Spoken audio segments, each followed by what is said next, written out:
Les documents de divorce arrivèrent dans la matinée, scellés à l'intérieur d'une épaisse enveloppe blanche, dûment affranchie et signée, délicatement déposée sur le bureau en verre poli situé juste devant le bureau de l'associé gérant, en plein cœur du Triangle d'Or, dans le très huppé 8e arrondissement de Paris. Christophe Colbert n'était pas là pour les recevoir.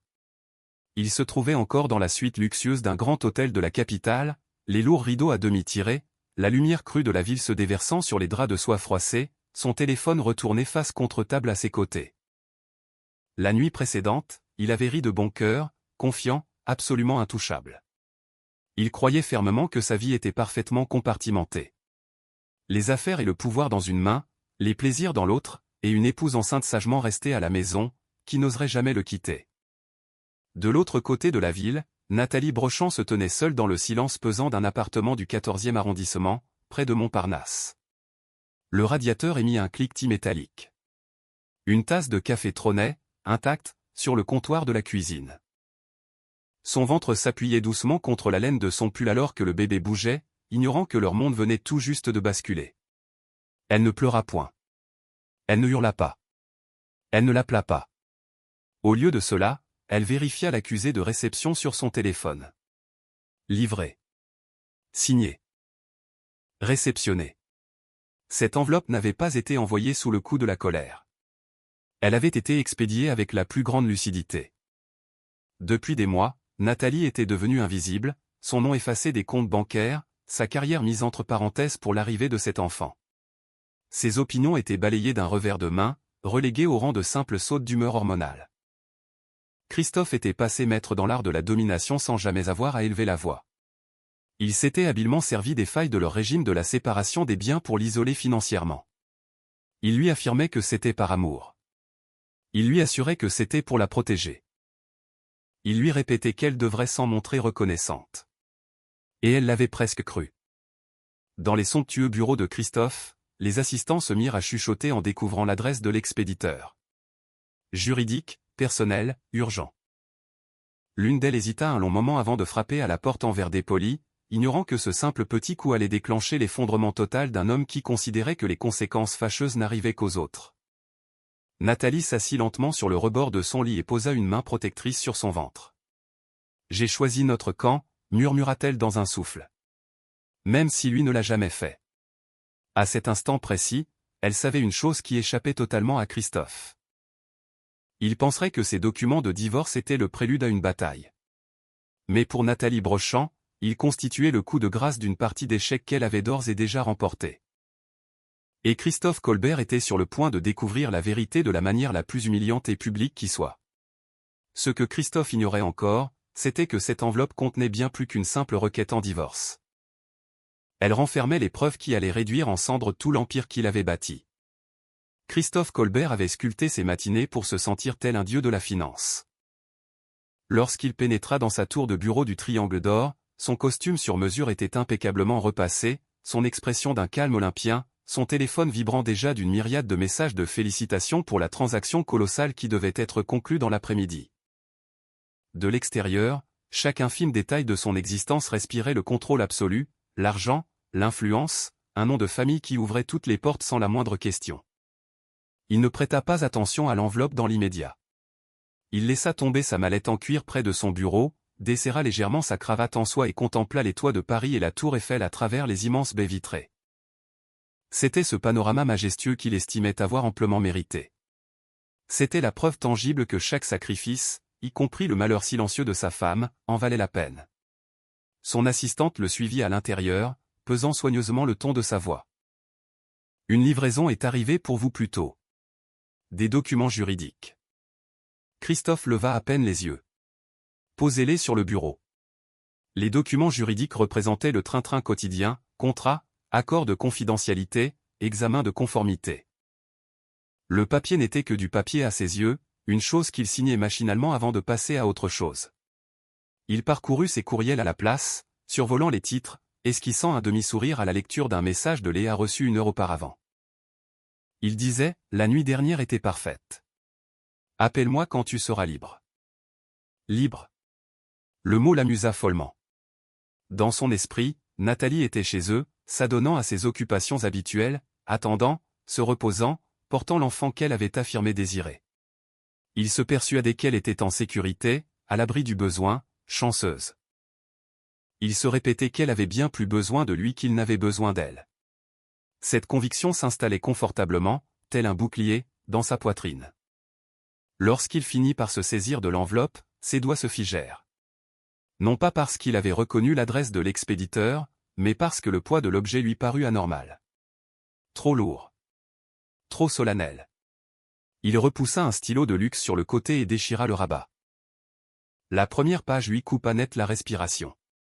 Requête en divorce pour altération définitive du lien conjugal. Pendant une fraction de seconde, le bureau plongea dans un silence de cathédrale. Le bourdonnement incessant de la capitale s'évapora. Christophe relut la phrase, plus lentement cette fois-ci, comme si les mots allaient soudainement se réorganiser pour former une phrase moins menaçante. Ce ne fut pas le cas. Sa mâchoire se crispa à s'en briser les dents. Sa première réaction ne fut pas teintée de culpabilité. Ni de tristesse. Ce fut de l'incrédulité pure. Elle n'oserait pas, marmonna-t-il. Car dans le cosmos de Christophe Colbert, Nathalie Brochant n'était pas le genre de femme qui partait. Elle était celle qui endurait. La femme qui s'adaptait, la femme qui restait dans l'ombre et le silence pour que son mari puisse briller sous les projecteurs. Il ne le savait pas encore, mais la forteresse qu'il croyait imprenable s'était déjà fissurée de toutes parts. Et la page suivante s'apprêtait à la faire voler en éclats.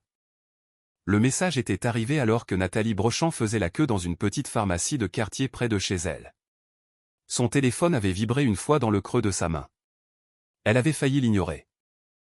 Les numéros inconnus étaient devenus monnaie courante ces derniers temps, services de facturation, rappels automatisés, des inconnus exigeant des réponses qu'elle ne possédait pas. Nathalie baissa les yeux par simple automatisme, ne s'attendant à rien de plus qu'un bruit de fond numérique. Au lieu de cela, elle aperçut un nom qu'elle reconnut instantanément. Léa. Le message était bref, désinvolte, intime d'une manière qui serra la poitrine de Nathalie bien avant que son cerveau n'en saisisse pleinement le sens. La prochaine fois, restons plus longtemps. Je déteste m'éclipser avant l'aube. Il dit qu'il est fatigué, mais je sais que c'est juste sa femme. Le sol carrelé de l'officine sembla basculer. Nathalie cessa de respirer. Le brouhaha de la pharmacie s'évanouit, remplacé par un bourdonnement assourdissant dans ses tympans. Elle relut la phrase, encore plus lentement, comme si elle risquait de se dissoudre en quelque chose d'inoffensif si elle lui accordait suffisamment de temps. Elle ne disparut pas. Sa main se posa instinctivement sur son ventre rond, un réflexe dicté par des mois passés à protéger un être si fragile. Le bébé remua légèrement, tout à fait inconscient que leur univers venait de se scinder en deux. Ce n'était plus de la suspicion. Ce n'était plus de l'intuition, ni un manque de confiance en soi, ni l'œuvre des hormones. C'était la confirmation absolue. Nathalie quitta la file d'attente sans prononcer un mot, ignorant le regard agacé de la dame âgée derrière elle. Elle sortit dans l'air glacial et vif de la rue, s'adossant lourdement contre un mur de briques pendant que son corps assimilait la vérité brutale que son esprit avait déjà acceptée. Son téléphone vibra à nouveau. Un second message de Léa. « Oh mon Dieu, dis-moi que tu n'as pas reçu ça. » Nathalie ferma les yeux. Voilà. La panique. La reconnaissance. La preuve irréfutable. Pendant quelques secondes d'éternité, elle songea à répondre. Un millier de répliques fulgurèrent dans son esprit. La colère, le sarcasme, le chagrin profond, la confrontation ouverte.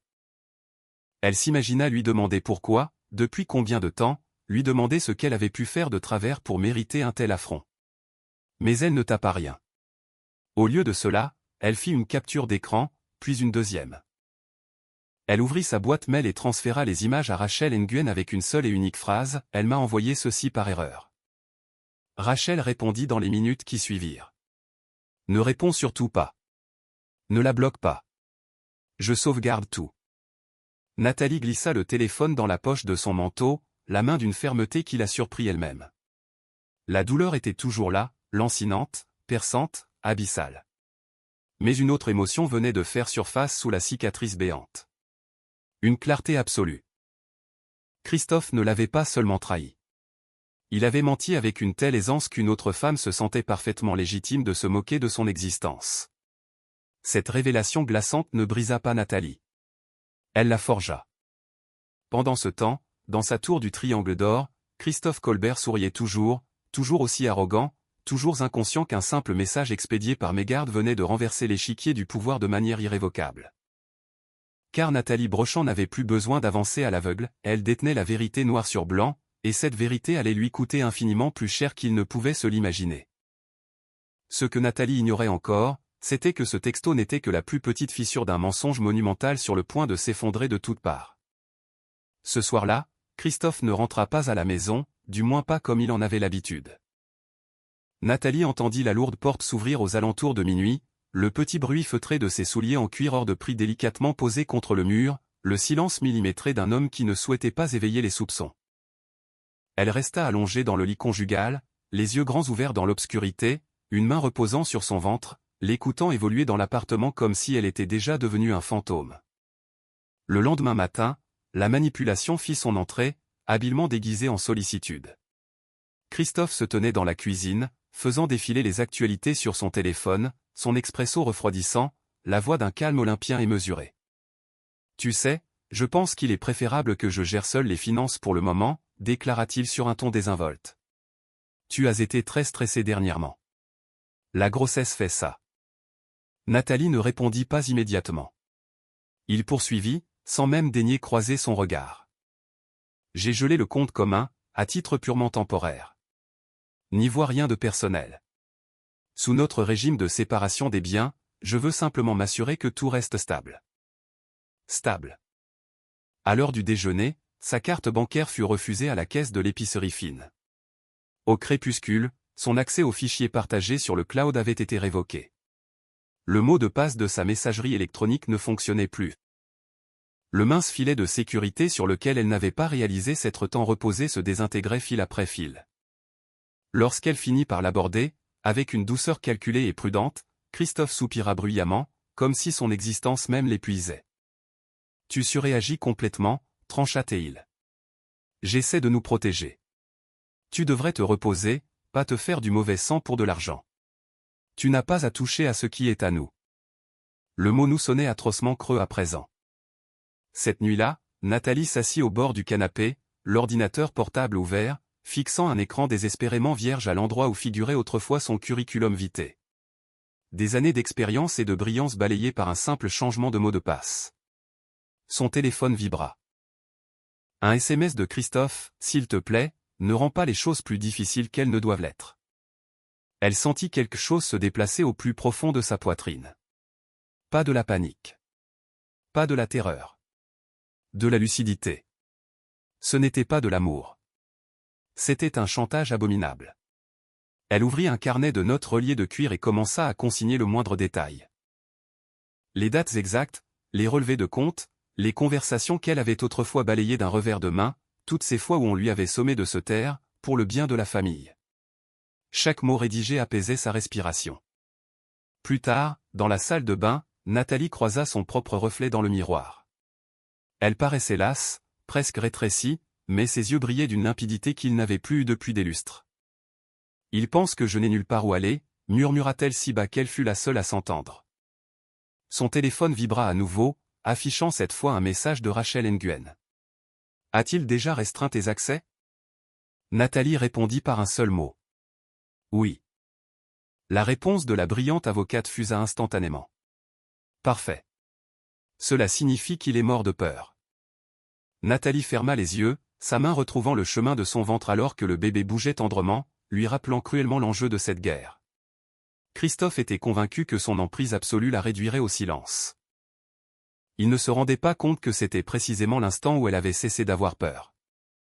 Nathalie retrouva Rachel Nguyen 3 jours plus tard dans un petit café discret, niché à quelques encablures du boulevard Haussmann. Ce ne fut pas de ces retrouvailles théâtrales et larmoyantes. Pas d'embrassade, pas de soupir d'effroi, juste 2 femmes élégantes assises face à face à une petite table d'angle. La vapeur s'échappait de leur tasse de thé fumant, tandis que le tumulte parisien défilait derrière la vitre comme si de rien n'était. Rachel fut la première à rompre le silence. « Tu as maigri. » Nathalie esquissa un sourire fatigué.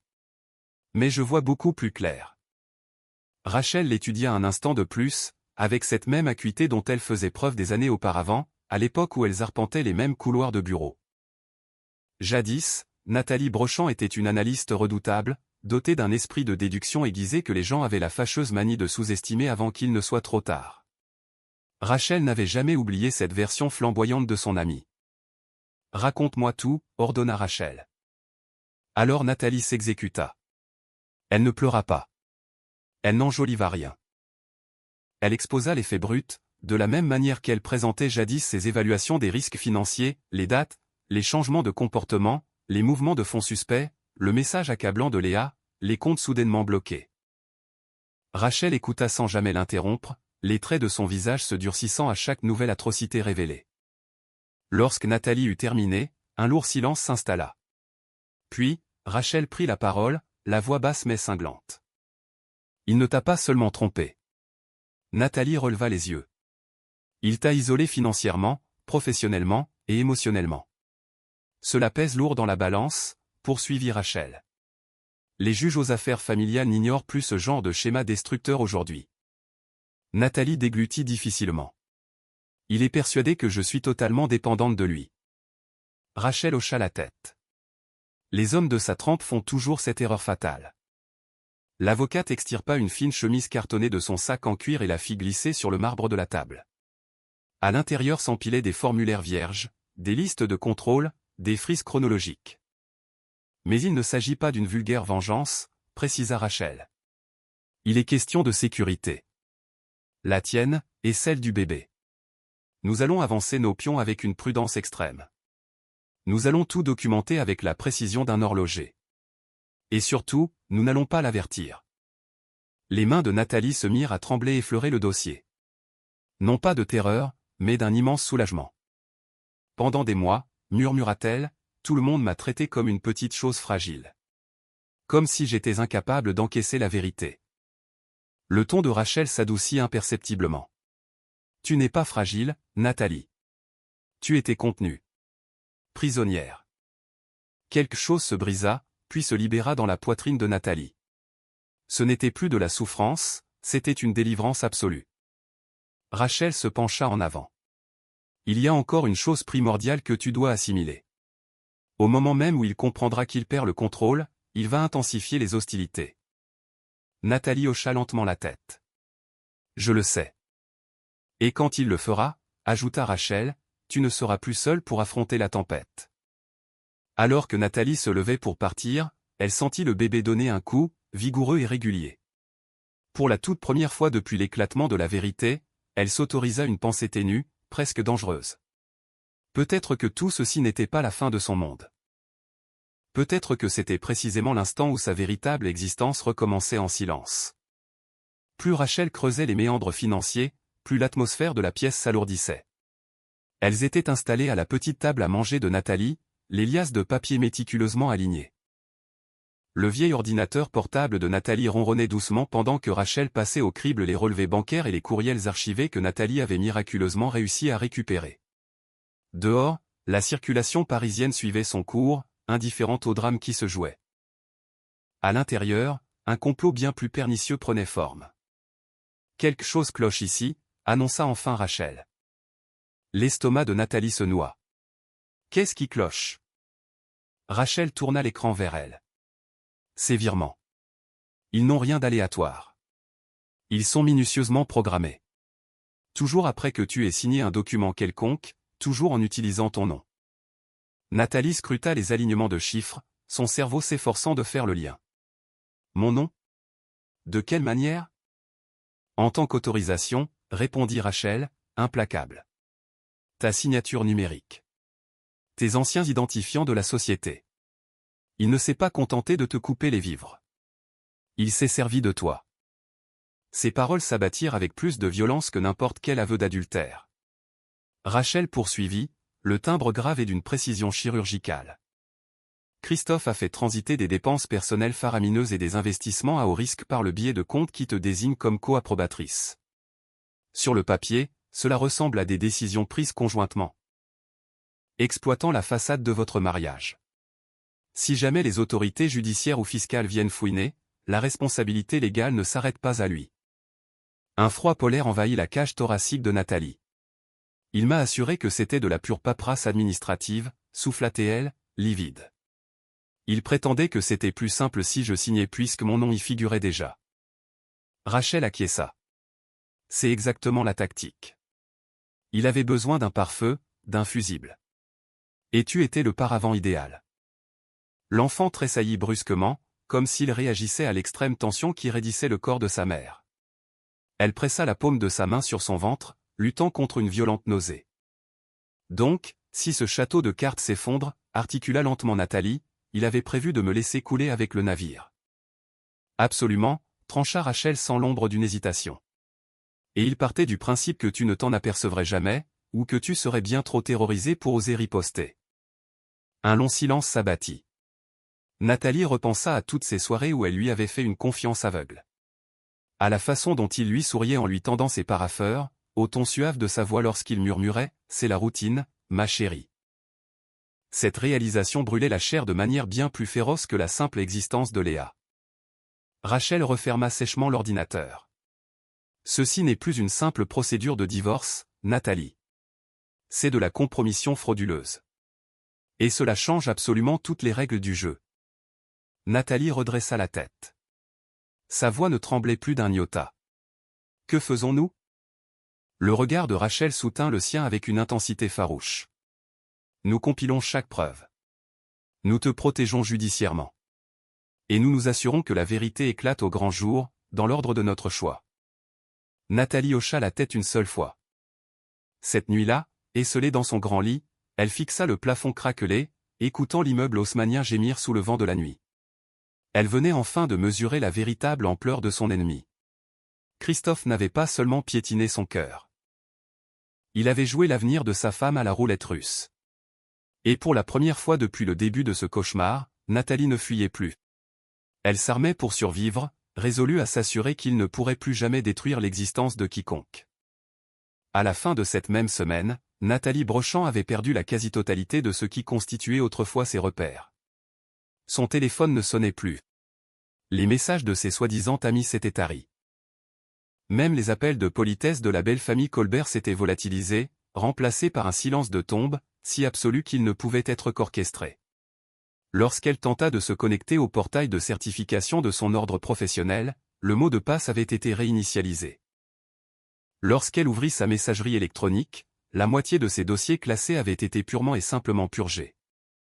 Des années de labeur acharné, son carnet d'adresses, ses recommandations, les preuves tangibles de sa valeur en dehors des murs de cet appartement s'étaient évanouies dans les limbes numériques sans crier gare. Christophe ne l'avait pas couverte d'injures. Il ne l'avait pas menacée physiquement. Il l'avait purement et simplement effacée de la carte.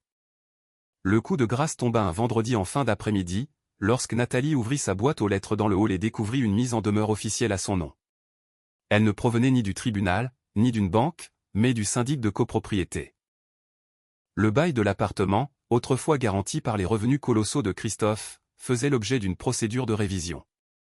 Jusqu'à nouvel ordre, son statut de résidente devenait précaire, assorti de conditions draconiennes de maintien dans les lieux. Elle resta figée dans le vestibule majestueux, froissant le papier entre ses doigts, le poids de la missive lui broyant la poitrine.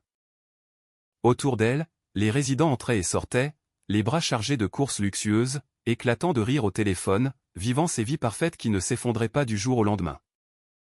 Pour la toute première fois depuis le commencement de son calvaire, Nathalie sentit les griffes de la terreur lui lacérer la gorge. Pas la peur de Christophe. La terreur panique de l'avenir. Le soir venu, elle s'assit à même le parquet, le dos adossé au canapé capitonné, cerné par des cartons de déménagement qu'elle n'avait même pas conscience d'avoir commencé à remplir. Le bébé donna un petit coup de pied timide, comme pour s'enquérir de cette inertie morbide. J'essaie, pleura-t-elle silencieusement. Je te le promets, j'essaie. Son téléphone vibra. Un SMS de Christophe. Tu vois bien que ça dégénère. Il faut qu'on parle.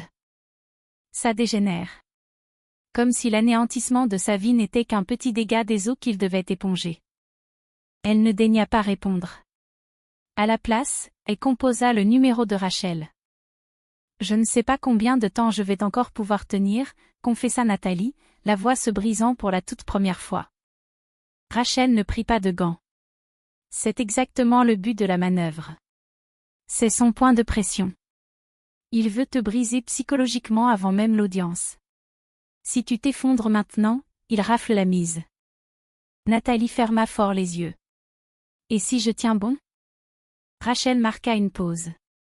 Alors, attends-toi à ce que la tempête redouble de violence avant l'éclaircie. L'appel terminé, Nathalie demeura prostrée dans la pénombre, bercée par le chant lointain des sirènes de police, le murmure d'une ville qui se moquait éperdument de savoir qui survivrait et qui périrait. L'espace d'une seconde vertigineuse et terrifiante, elle se demanda si Christophe n'avait pas raison, si elle n'était véritablement rien sans lui. Puis l'enfant se cabra à nouveau, avec une vigueur nouvelle. Nathalie inspira l'air à plein poumon et se remit debout. Elle n'avait strictement plus rien à perdre, et cette prise de conscience implacable la rendait 1000 fois plus dangereuse que Christophe n'aurait jamais pu l'imaginer. Nathalie signa les documents à l'aube. Paris, au-delà de ses fenêtres, sommeillait encore, drapé dans un silence grisâtre qui donnait à chaque chose une aura suspendue. Elle était assise à la petite table de la cuisine, vêtue d'un pull immense, les cheveux tirés en hâte sans grâce particulière. Les liasses de papier étaient étalées devant elle avec la rigidité militaire que Rachel lui avait enseignée.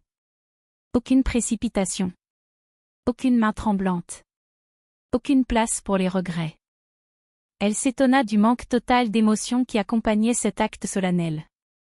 Elle avait anticipé des torrents de larmes, des crises de panique, la pulsion de dernière minute d'appeler Christophe pour réclamer des explications pathétiques qui ne changeraient absolument rien à l'issue fatale.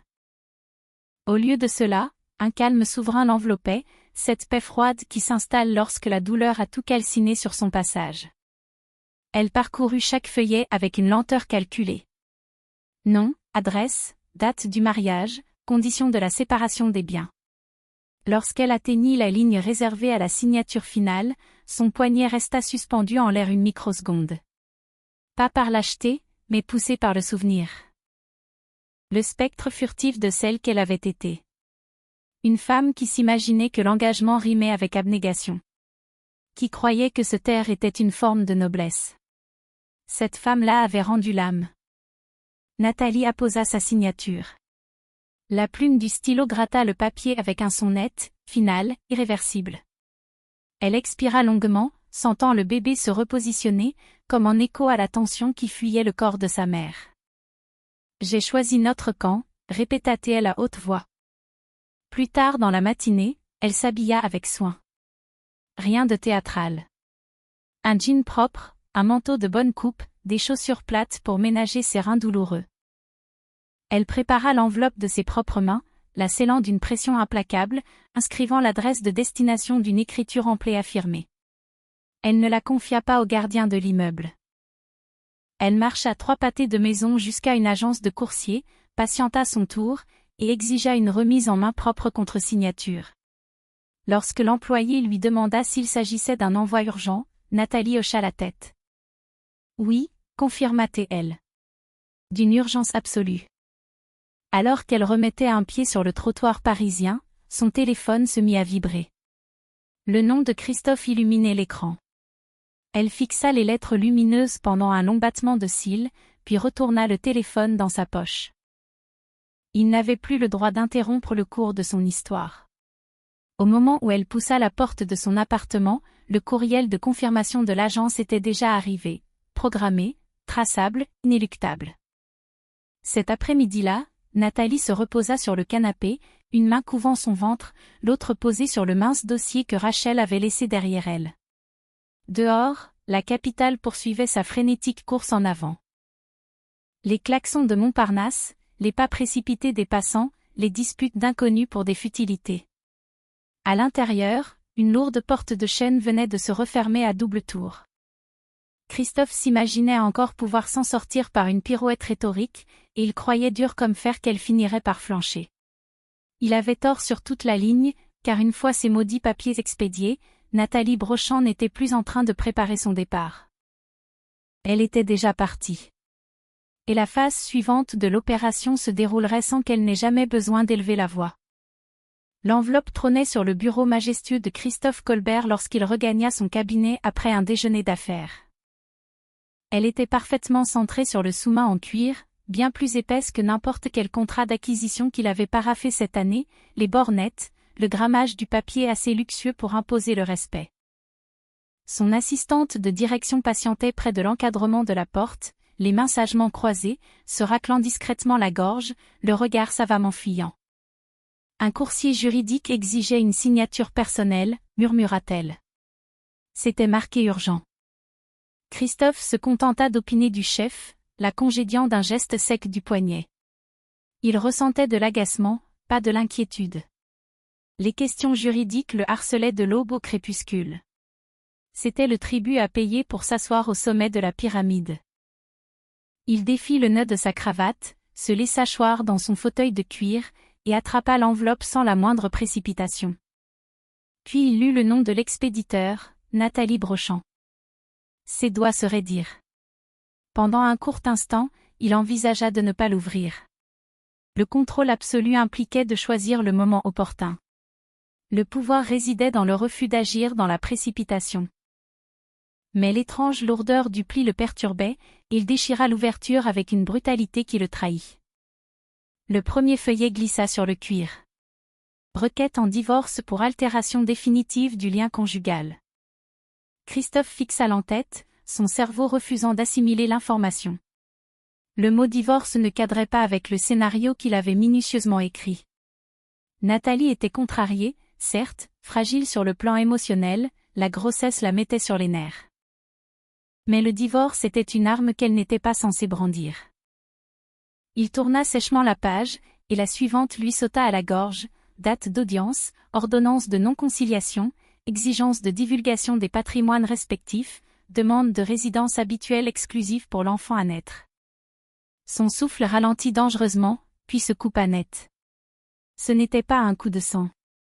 Ce n'était pas un simple coup de bluff pour le faire réagir. C'était une machine de guerre prête à broyer. Christophe se cala au fond de son siège, balayant la pièce du regard, tenaillé par la paranoïa que quelqu'un l'observa en train de vaciller. Le bureau immaculé était identique à lui-même. Des cloisons de verre, des teintes sourdes, des trophées financiers encadrés au mur. Mais soudainement, il s'y sentit à l'étroit. Mis à nu. Son téléphone se mit à vibrer frénétiquement. Un message de Léa. « As-tu entendu parler des rumeurs d'audit interne ? Appelle-moi. » Rumeurs d'audit interne. Le pouls de Christophe s'emballa. Il ramena son attention sur la liasse de documents et remarqua un détail qui lui avait échappé. Un second sous-dossier glissé à l'arrière. À l'intérieur, parfaitement agrafé, se trouvaient des preuves accablantes qu'il reconnut dans la seconde. Des transferts de capitaux. Des validations de fonds de couverture. Ses propres validations. Sauf qu'elle ne portait pas uniquement son sceau. Le nom de Nathalie apparaissait en co-signature de manière répétée et systématique. Il eut la bouche complètement asséchée. Ce n'était plus une simple requête en divorce. C'était une pièce à conviction. Christophe s'empara de son téléphone, son inébranlable assurance se lézardant pour la toute première fois depuis des années. Il devait absolument la contacter, pour réparer cette catastrophe, pour étouffer le scandale naissant. Mais alors que son pouce survolait le nom de sa femme, une réalité glaciale l'irrigua de la tête aux pieds, Nathalie n'avait pas expédié ses documents pour entamer des pourparlers. Elle les avait envoyés pour clore définitivement le débat. Et désormais, le moindre de ses faux pas serait disséqué sous les microscopes de la justice. Ce que Christophe Colbert ne soupçonnait pas encore, c'était que le contenu de l'enveloppe posée sur son bureau alimentait déjà les discussions bien au-delà de son périmètre d'influence. Christophe réagit avec la fulgurance d'un prédateur acculé. À 15 heures tapantes, la porte de son grand bureau était condamnée, les stores vénitiens fermés à double tour, le téléphone rivé à son oreille tandis que son armée d'avocats tenait conseil sur haut-parleur. Son intonation était tranchante, clinique, telle qu'elle résonnait toujours lorsqu'il estimait pouvoir encore manipuler la conclusion d'un dossier. « Elle est dans un état de détresse émotionnelle », déclara-t-il avec flegme. Enceinte de 7 mois, surmenée, sujette aux hallucinations. Je veux que cet axe de défense soit monté avec la plus grande précaution. À l'autre bout de la ligne, son avocat d'affaires hésita. Les pièces versées au dossier sont d'une redoutable précision. Cela ne ressemble en rien à l'œuvre d'une femme impulsive. Christophe balaya l'objection d'un revers de main. J'exige une requête en référé immédiate, une évaluation de sa capacité à assumer la garde, et une expertise psychiatrique si nécessaire. Il lâcha ces mots sans la moindre arrière-pensée. Dans sa logique impitoyable, ce n'était pas de la barbarie, c'était de la pure stratégie. Si Nathalie se sentait suffisamment terrifiée par l'appareil judiciaire, elle finirait par ployer le genou. Comme elle l'avait toujours fait. Dans les heures qui suivirent, le premier poison fut instillé, non pas à l'attention de Nathalie, mais de son cercle relationnel. Elle est instable, confia-t-il à sa sœur. Elle s'est laissé monter la tête, glissa-t-il à un associé. Elle en fait des tonnes, tenta-t-il de se persuader lui-même. Le soir même, Nathalie reçut l'avis de saisine. Pas un coup de fil, pas la moindre tentative d'explication. Un courriel froid et administratif. Christophe saisissait le juge aux affaires familiales pour ordonner une évaluation de sa santé mentale, alléguant un comportement erratique et des décisions irrationnelles prises unilatéralement. Nathalie lut le texte juridique une première fois, puis une seconde. Ses mains ne tremblèrent pas l'ombre d'une seconde. Elle le transféra à Rachel avec une courte ligne de commentaire. Il déploie exactement la stratégie que tu avais anticipée. La réponse de Rachel tomba comme un coup près. Parfait. Cela vient magistralement confirmer son intention de nuire. Pourtant, lorsque l'obscurité enveloppa l'appartement parisien, le poids de cette guerre d'usure se fit écrasant. Nathalie s'assit au bord du matelas, baignée par la lueur blafarde de son écran de téléphone, et s'octroya un infime moment de terreur. Non pas pour sa propre personne, mais pour la chair de sa chair. Et si le magistrat gobait son tissu de mensonges? Et si la fortune de Colbert hurlait plus fort que la vérité? Son souffle devint court, haché, jusqu'à ce que le bébé ne l'interpelle d'un petit coup régulier. Un rappel sourd et constant qu'elle ne bataillait plus pour sauver son orgueil écorché. Elle luttait pour sa propre sécurité physique et mentale. À l'autre bout de Paris, Christophe se servit un grand verre de scotch hors d'âge et se posta devant sa baie vitrée, observant les phares des voitures glisser sur les boulevards. Il tentait de se convaincre qu'il agissait par stricte nécessité. Que le pouvoir exigeait des sacrifices sanglants. Mais sous le vernis de l'arrogance, un autre sentiment bouillonnait. Une incertitude rampante. Car Nathalie n'avait pas joué la partition qu'il lui avait imposée. Aucun appel hystérique, aucun flot d'insultes par SMS, aucune larme tiède instrumentalisée. Rien qu'un silence de mort. Et le silence, Christophe commençait à l'apprendre à ses dépens, était infiniment plus létal que la crise de nerfs. Ce qu'il ne saisissait pas, c'était que sa misérable tentative d'intimidation judiciaire venait d'activer des boucliers protecteurs qu'il ne pourrait plus jamais briser, et que le juge allait bientôt percer à jour la monstruosité de sa manœuvre. La convocation officielle du tribunal fut délivrée dès le lendemain matin, mais elle ne déclencha pas la panique escomptée par Christophe. Nathalie l'éplucha sur la table de la cuisine, les rayons du soleil matinal caressant le papier à en-tête de la République française. Sa posture était altière, sa respiration profonde. Le jargon était pompeux, conçu pour broyer la volonté, requête en évaluation, inquiétude prononcée par l'époux, insinuation perverse savamment enrobée de rhétorique juridique. La version antérieure de Nathalie se serait probablement recroquevillée sous cette montagne d'infamie. Celle-ci n'en fit rien. Elle saisit son téléphone portable et composa le numéro de Rachel. Il tente de me faire passer pour une aliénée mentale, annonça Nathalie, le ton d'une platitude déconcertante. La voix de Rachel résonna, calme et assurée, dans l'écouteur. C'était écrit d'avance. C'est maintenant que nous allons leur prouver de quel bois tu te chauffes. L'après-midi même, Nathalie exhuma de ses placards une vieille valise pleine de dossiers qu'elle n'avait pas effleurés depuis des lustres. À l'intérieur dormaient les vestiges de son ancienne existence, diplômes de grandes écoles, évaluation de performances élogieuses, modèle complexe d'analyse des risques financiers qu'elle avait conçus de A à Z. Lettres de félicitations de ses anciens patrons louant son flair légendaire lors des pires cracks boursiers. C'était l'époque où elle engloutissait des journées de 12 heures, l'époque où des hommes en costume-cravate buvaient ses paroles. L'époque bénie où Christophe la présentait fièrement comme une femme, brillante, au lieu de la qualifier de « fragile ». Rachel passa au peigne fin la montagne de documents justificatifs. « As-tu la moindre idée de la rareté d'un tel dossier ?» s'émerveilla-t-elle. Un historique professionnel démontrant une compétence hors norme, suivi immédiatement d'une mise sous tutelle sociale documentée. Nathalie déglutit. Il a exigé que je me retire des affaires pour le bien de la famille. Rachel acquiesça vigoureusement. Et cette exigence précise va peser lourd dans la balance. Les juges sont extrêmement attentifs au contexte et aux dynamiques d'emprise psychologique. Pour la toute première fois, Nathalie prit la mesure du champ de bataille, non plus comme un abattoir, mais comme une architecture juridique implacable, preuves, chronologie, lien de cause à effet.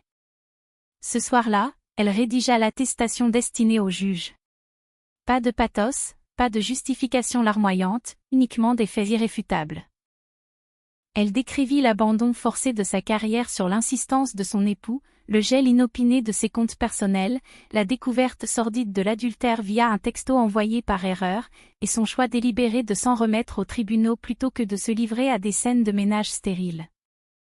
Elle ne portait pas d'accusation gratuite, elle éclairait le tribunal sur la méthode Colbert. Lorsqu'elle posa son stylo, une sensation inédite vint nicher au creux de son estomac. De la confiance en soi. De l'autre côté de la scène, Christophe ressassait ses propres conclusions juridiques, faisant les 100 pas dans l'open space désert, la frustration perçant sous son flegme légendaire. Ses avocats lui préconisaient la prudence, l'enjoignant à lever le pied de l'accélérateur. Son absence de réaction est anormale, lâcha l'un de ses conseillers prud'homaux. Christophe ricana avec mépris. Écoutez, elle n'a tout simplement pas les épaules pour encaisser une guerre d'usure. Il ne s'apercevait pas de la cruelle ironie de la situation. Car pendant que Christophe s'échinait à l'écraser sous le poids de son carnet de chèques, Nathalie opérait un stratagème infiniment plus redoutable. Elle rappelait au système judiciaire la femme redoutable qu'elle avait toujours été. Et une fois cette identité gravée dans le marbre du procès-verbal, aucune calomnie ne pourrait plus jamais l'en effacer. Ce que Christophe persistait à ignorer, c'était que ce litige n'était plus une histoire de domination pure. C'était devenu un procès en crédibilité. Et sur ce terrain, Nathalie Brochant le surpassait de très loin. La première véritable faille n'apparut pas dans un prétoire. Elle surgit en pleine salle du Conseil. Christophe Colbert s'avança dans la fastueuse salle de réunion du boulevard Haussmann, s'attendant à la signature rapide et routinière de quelques documents. L'immense table de chêne massif était déjà occupée. Associé, directeur de la conformité, responsable juridique. Les ordinateurs portables étaient ouverts, les cafés noirs ignorés. L'atmosphère était chargée d'électricité, étrangement silencieuse. Christophe prit place en lissant les revers de son costume croisé. « Faisons vite, messieurs, déclara-t-il, péremptoire. J'ai une conférence téléphonique dans 20 minutes. Personne ne pipa mot. Au lieu de cela, la directrice de la conformité fit glisser une chemise cartonnée sur le bois verni jusqu'à lui. « Nous exigeons des éclaircissements immédiats, énonça-t-elle avec une prudence chirurgicale, concernant plusieurs mouvements de capitaux qui ont déclenché des alertes lors de notre dernier audit interne. » Le sourire narquois de Christophe resta figé. « Je n'ai pas été informé de la tenue d'un tel audit. »« Ce n'est pas encore un audit officiel, » rétorqua un associé principal. « Pas encore. » Christophe ouvrit la chemise. Sa cage thoracique se comprima d'un coup. Les dates, les montants colossaux, les autorisations d'engagement. Terriblement familier. Il ne s'agit que de vulgaires réallocations de frais de gestion, plaida-t-il, gardant son masque d'impassibilité. Validé par procuration conjointe. La directrice de la conformité acquiesça de la tête. C'est très précisément l'origine du problème, Christophe. La personne désignée comme coapprobatrice n'est autre que votre épouse. L'air se vitrifia dans la salle. Christophe sentit une chaleur poisseuse lui monter jusqu'aux oreilles. Elle n'est plus employée par ce cabinet depuis des lustres. Et c'est justement ce qui a déclenché nos signaux d'alarme, enchaîna froidement la directrice. Nous avons réceptionné des documents juridiques hier soir stipulant qu'elle ignorait probablement tout de la manière dont ses anciens accès de sécurité ont été détournés. Le cœur de Christophe manqua un battement. Des documents provenant de qui, exactement, exigea-t-il d'une voix cinglante. L'associé assis au bout de la grande table se racla la gorge. Des correspondances émanant du cabinet d'avocats représentant Madame Colbert. La réplique le percuta comme un direct du droit. Ce n'était plus un déballage public. Ce n'était pas une esclandre de marchande de poissons. C'était une frappe chirurgicale au cœur de son réacteur financier. Christophe se rejeta en arrière dans son fauteuil en cuir, simulant un détachement qu'il ne ressentait absolument plus. C'est un litige strictement conjugal qui vient polluer la sphère de l'entreprise. Non, Christophe, trancha l'associé, impitoyable. C'est un risque majeur d'exposition pénale pour notre firme, et nous avons l'obligation légale de nous en prémunir. À quelques arrondissements de là, Nathalie patientait sagement dans le luxueux bureau de Rachel, les mains posées sur les genoux, buvant les paroles de son avocate qui lui détaillait le mécanisme qu'elle venait de déclencher. Ils ne l'accusent pas frontalement de malversation, expliquait Rachel. Ils érigent un cordon sanitaire pour sauver leur propre tête. Nathalie opina doucement. Ce dialecte-là, elle le maîtrisait à la perfection. Protection, couverture des responsabilités, mise à l'écart prophylactique. De retour dans la salle du conseil, Christophe venait d'être percuté par une révélation effroyable. Pour la toute première fois de sa fulgurante carrière, les hommes qu'il avait toujours soutenus aveuglément refusaient de faire bloc derrière lui. Ils étaient en train d'évaluer la distance réglementaire qu'ils devaient instaurer pour ne pas être éclaboussés par sa chute. Et cela ne signifiait qu'une seule chose, l'histoire dont il tirait les ficelles depuis si longtemps était désormais racontée sans qu'il n'ait plus le droit d'y ajouter une virgule. Ce qu'il ignorait, c'est que l'onde de choc de ce petit comité de crise s'apprêtait à frapper des sphères où son influence ne pourrait jamais s'immiscer. Nathalie sentit l'enfant se retourner au moment même où elle achevait la lecture du courriel de Rachel. Ce n'était pas un coup brusque, ni l'expression d'un inconfort, mais un mouvement lent et majestueux, un ancrage charnel, comme pour la ramener à la réalité. Elle enveloppa son ventre à deux mains et ferma les paupières, accompagnant sa respiration pour chasser le nœud d'angoisse logé dans sa gorge. Durant des semaines interminables, son existence n'avait été que calcul, instinct de survie, accumulation de paperasse, chronologie scrupuleuse et analyse des risques. Mais dans cet instant de grâce feutrée, dépouillée de son armure face aux avocats et au conseil d'administration, elle redevenait simplement une mère prête à tout pour protéger une vie innocente qui s'en remettait aveuglément à elle. En fin d'après-midi, elle se rendit seule à sa consultation d'obstétrique. La salle d'attente exhalait cette odeur tenace de solution antiseptique mêlée au café tiède. D'autres couples, serrés l'un contre l'autre, les doigts entrelacés, murmuraient des prénoms potentiels ou débattaient de la teinte des murs de la future chambre. Nathalie garda le nez rivé sur le lino de l'hôpital. Non pas rongée par la honte, mais par souci de concentration. Elle n'avait plus besoin d'envier l'existence des autres. Lorsque la sage-femme s'enquit avec bienveillance, « Le futur papa ne sera pas des nôtres aujourd'hui », Nathalie marqua une pause infime. « Non », répondit-elle d'une voix claire. « Il ne viendra pas. » La sage-femme n'insista pas. Elle lui adressa un sourire d'encouragement. « Vous vous débrouillez à merveille, madame. » Pendant l'échographie, l'opératrice pivota légèrement le moniteur pour que Nathalie puisse y jeter un coup d'œil. Un cœur qui battait à la chamade. Un rythme puissant, régulier, éclatant de vitalité. Des larmes silencieuses dévalèrent les tempes de Nathalie, inépuisables. « Je te le jure », murmura-t-elle dans un filet de voix.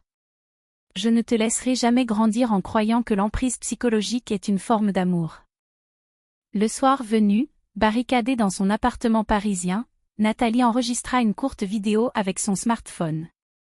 Elle n'était ni destinée aux réseaux sociaux, ni au dossier du tribunal. Elle l'adressait à son futur enfant.